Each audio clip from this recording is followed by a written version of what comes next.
My name is Nicole Crump, and I am speaking up, aloud, and loudly. Okay, on the corner of Shelton and Metropolitan, we are here live at Okami Lounge, and I'm here with Nicole Crump. Nicole, how are you? I'm great. How are you? Oh man, I'm so happy to be here. Good. So happy that you're here. Thank you. So, Nicole, for everybody who don't know who you are, because I know how special you are. I know who you are.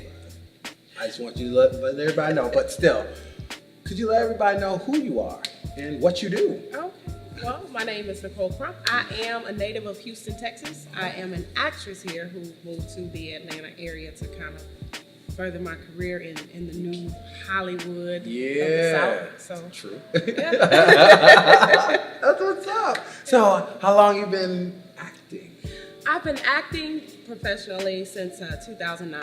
Pretty much all my life I've been in some kind of choir or theater, so to speak, growing up in the church. Mm-hmm. My mom was a choir director, praise and worship leader. I was a praise and worship leader for years, and just kind of started getting into theater. I always wanted to do acting as a kid. That was an avenue for me to kind of get out the environment that I was in. I would watch television and watch different actors and actresses on television, and it took me to a happy place. Oh, okay. So I wanted to, avoid all the distractions. The distractions and what was going on as Right. a child. So I tapped into to acting because that's where I felt my comfort came from. When you were looking at television, what was one of the most influential people, or what was the most interesting program for you? Oh man, growing up, The Cosby Show. Isn't that the A truth? Different World. Yeah.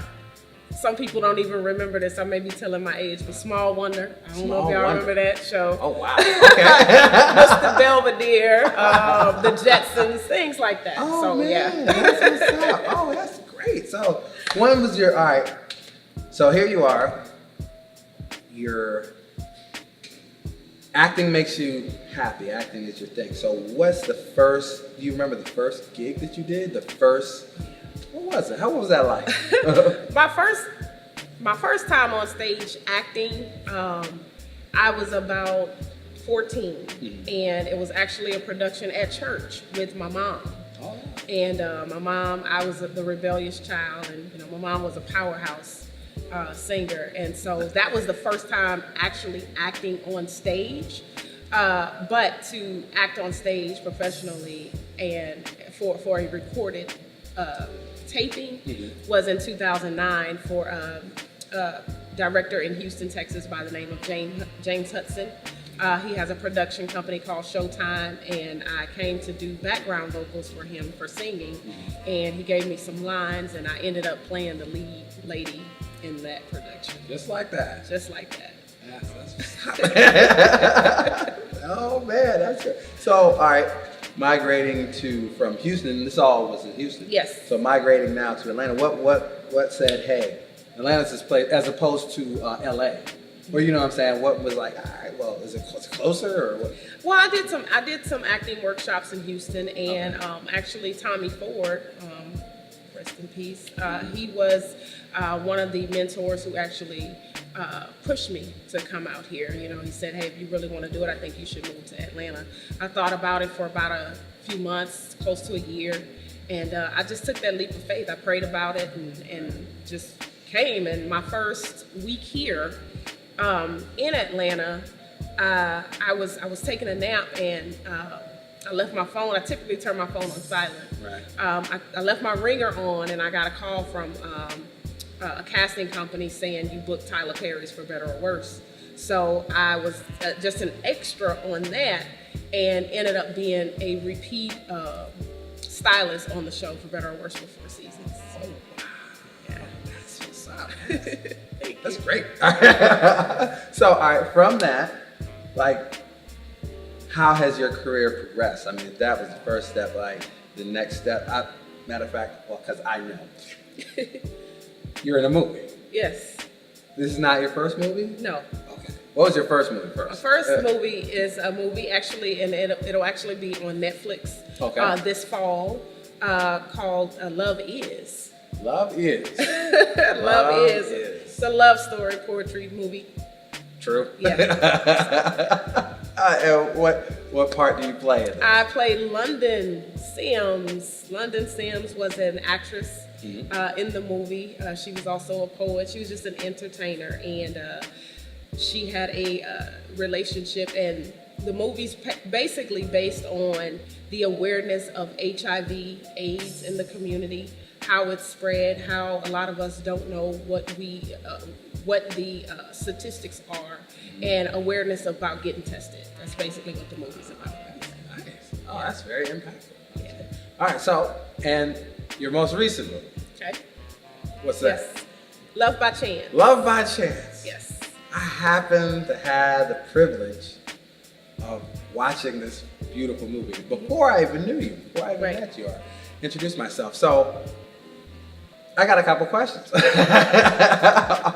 that movie. And first, definitely everybody needs to go out and see this movie so you can understand why I have these questions. All right. So, you were the role of Felicia? Felicia. Okay. Yes. You were the secondary character's girlfriend. Right? Yes. All right. You had a huge build-up. And then you showed up. You didn't seem like you did as much as the build-up. Why? Well, the director, there's a writer. Okay. For the movie, who's not the director. Okay. And I think the script was great. The thing with Felicia and the role that she had, was she was talked about throughout the movie. Right. It wasn't until last minute they decided to actually get Felicia there, get an actual actress for Felicia. Oh. So I got a call asking, if I was available, because I know some of the people there, and I came in and basically improv the whole scene. Really? Yes. No script. No script. Just you acting. Yes. You did a good job, actually. Let me let you know, you did a great job acting. Your limited time that you had to actually, but it was awesome. Was it because of that? That's why you had limited time to... I'm guessing so. I was just blessed to be there. I definitely enjoyed playing Felicia, awesome. But she was improv, so she was kind of like we should get an actress for her. So that's why I was limited. Ooh. So how was it working with that particular cast? That cast was awesome. It's like we're like family now. You have a cast. You do different projects and things like that, but we do stay connected. Little Zane was in the movie. Desi Banks, Satanda Wakani, who's in the new Black Panther movie coming out. Terry J. Vaughn, Carl Payne, E. Roger Mitchell from the Quad. He was in the movie. Awesome cast. Awesome cast, awesome experience. All around. That's wonderful. Yeah. Now, there's one last question about the movie. Okay. What's up with y'all ending? What's up with with the ending? I didn't see the movie until I went to the American Black Film Festival in Miami. Okay. So that was my first time seeing the movie. So, different strokes for different folks. It's True. So what the writer wrote. And, True. We're just the actor. We're just there to bring it to life. So that's what's up. Great answer. Great answer. So, even I believe, did y'all have an opportunity to go to Africa because it was a very culture-based movie. Did you have the chance to go over there as well? I had the opportunity. I didn't go, but I did have the opportunity to. Still working actress. Yes. It ran about 2 months in South Africa in their theaters. So it was a good run in South Africa. The story was a great storyline. And I do know, we built a lot of relationships from, being in that production. Yeah. I got 2 more questions for you. Okay. One, how can people get in contact with Nicole, especially if they're going to do a movie? Okay. Obviously, you seem like you're available. What's good? They can reach me at on Instagram at actress Nicole Crump. I'm on Facebook at Nicole Crump. I also have, you can reach out to my talent manager, Shauna Balfour, at info@shaunabalfour.com. You can reach out to her. Okay. And the last question would be, for if you had the chance to talk to yourself before all this, what would you say? I would say tune out the naysayers. Tune out the naysayers. Believe in you if no one else believes in you. Keep moving forward. Don't listen to the negative feed that social media can give, or your peers, your family.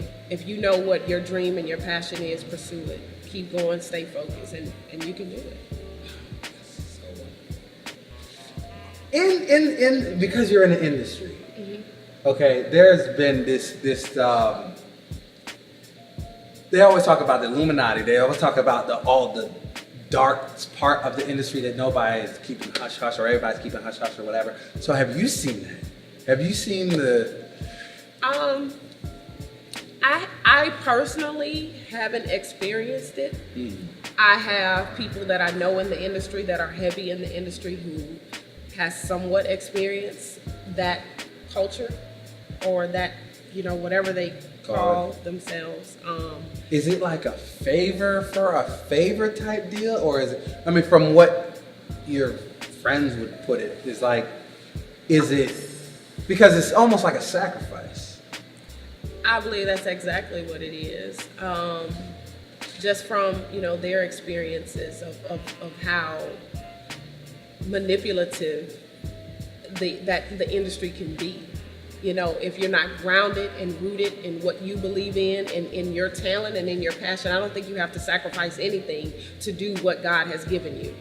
You shouldn't have to. You shouldn't have to sell your soul. You shouldn't have to sell out for anything. If this is what you do, you grind and you get it, because God is going to have your back regardless. And that's my advice to them, when they contact me and say, hey, I was kind of, I had a really close friend, one of my best friends, he contacted me and told me some things. And, everybody has their own belief in what they believe in. Right. But I know what I believe in, and I know that if we continue to stay on the path, we wouldn't even, that shouldn't even deter you, because if you're in this industry from fame and money, you get out. Just get out. If you're in it for that, then sell your soul. I mean, if that's what you want, if that's what you want. But if this is your passion, then go for it. You don't have to do that to get to that level, because you're working, and your faith without works is dead. All you got to do is have faith the size of a mustard seed, and you can get there. So it's crazy. So have you witnessed, or have you seen people just shoot up? You know what I'm saying? In my circle, no, not in my circle. Right. But you've heard of, clearly people come out of I've heard of it. But, it's like, okay, all right, well, each his own. I know, right? But not in my circle. I think we're pretty grounded people. That's good. I mean, saying, how important is it to have a good positive circle, especially for a lot of people? Because I think that when we talk. And even when you see me talk to people like this, it's like there's a network, because you got positive energy. So how important is it to have such a positive energy network? Yeah, it's always good to surround yourself with positive people. I had to kind of step back and kind of look at my circle, Right. But always keep, if it's something negative, it's something that that's out of the ordinary that you don't do. Don't bring that over here. So one thing about me as an artist, as an actress, I'll dismiss real quick like that, and I'll blink of an eye, But it's definitely crucial to keep a core group, crew around you that is grounded just as much as you are, and that's looking out for you for your best interests. That's it. Man, I can't even. express how really deep that is. Because if you don't, all hell gonna break loose. Point blank, period. You know, and you have to stay grounded and keep your circle pure. Thank you so much once again for having me. Thank you. Thank you. Thank you. Up Aloud and Loudly. Oh man, yo, quality questions. The only spot, man. It's the only spot. Check out all the other shows. Well, check them out. They're not like this. Deep conversation. June Dreyfus, Nicole Crump.